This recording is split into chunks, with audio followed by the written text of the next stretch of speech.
ಠಾಣಾ ವ್ಯಾಪ್ತಿಯ ಸುಲ್ತಾನ್ಪುರ್ ಗ್ರಾಮದಲ್ಲಿ ಈಗಾಗಲೇ ಒಂದು ಮಗು ಮಾರಾಟ ಪ್ರಕರಣವನ್ನು ನಮ್ಮ ಹುಕ್ಕೇರಿ ಪೊಲೀಸರು ಭೇದಿಸಿದ್ರು. ಅದೇ ರೀತಿಯಾಗಿ ಅದೇ ಸುಲ್ತಾನ್ಪುರದಲ್ಲಿ ಮತ್ತೊಂದು ನಮಗೆ ಮಾಹಿತಿ ಬಂದಿತ್ತು, ಮತ್ತೊಂದು ಮಗುವನ್ನು ಇದೇ ರೀತಿಯಾಗಿ ಮಾರಾಟ ಆಗಿರುವ ಸಾಧ್ಯತೆ ಇದೆ ಅಂಥೇಳಿ. ಆ ವಿಚಾರವಾಗಿ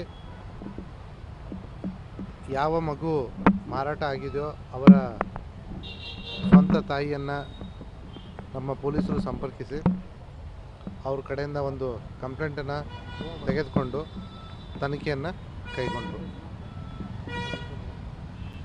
ಈ ಒಂದು ಘಟನೆಯಲ್ಲೂ ಕೂಡ ಈ ಮುಂಚೆ ಆದ ರೀತಿಯಲ್ಲಿಯೇ ಸ್ವಂತ ತಾಯಿ ಎರಡನೇ ಮದುವೆ ಆಗಿದ್ಲು, ಇವಳ ಗಂಡ ಕೂಡ ಎರಡನೇ ಮದುವೆ. 5 ವರ್ಷದ ಗಂಡು ಮಗು ಇತ್ತು. ಆ ಮಗುವಿನ ಲಾಲನೆ ಪೋಷಣೆ ಮಾಡ್ತೀವಿ ಅಂತ ಹೇಳ್ಬಿಟ್ಟು ಒಬ್ಬಳು ಮಹಿಳೆ ಇವರಿಗೆ ಹೇಳ್ತಾಳೆ. ಅವಳ ಹೆಸರು ಇನ್ಸಿಡೆಂಟಲಿ ಸಂಗೀತ ಅಂತ ಹೇಳಿ. ಯಾಕಂದರೆ ನಮಗೆ ಹಿಂದೆ ನಮ್ಮ ಪ್ರಕರಣದಲ್ಲಿ 2 ಸಂಗೀತಗಳು ಸಿಕ್ಕಿದ್ರು.